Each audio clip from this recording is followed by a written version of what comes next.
really, as an academic, is how can you write a biography of Paul Green and not talk about his time with Zora Neale Hurston? But it's not just race, because well, but it gets more interesting. There is a whole section on him working with Richard Wright. Because Richard Wright was on this campus, and he and Paul Green worked together.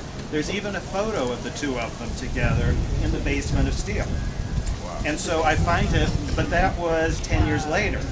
But I find it really interesting that they would skip her. So, you know, there's sexism as well as fear. But you would think if the university was trying to promote its history and trying to use its history to recruit people, Zora Neale slept here would be the kind of thing, you know, that would possibly intrigue people.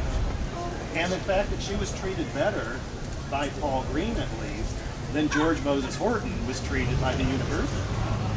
I'm sorry, somebody It shocked me, and I had to believe that this was wrong, that there was, I spoke to someone who was teaching English here. I said, well, so you know, did you remember Lyden Jackson? And she said, so there's no picture of him over in the English department or anything? But there is a Horton and Horton. So it is interesting who's safe and who isn't. Well, and you know, the Jacksons are the people after whom Jackson Hall was named. But nobody knows that that's why it's called Jackson Hall. And there was a brief mention of it. But, you know, it's actually one of my students, my former students, just emailed me that they're still working on the plaque project. It's been going on for a while. You remember there's the plaques that just say, this is the person who mostly he lived, and what the one thing he did was.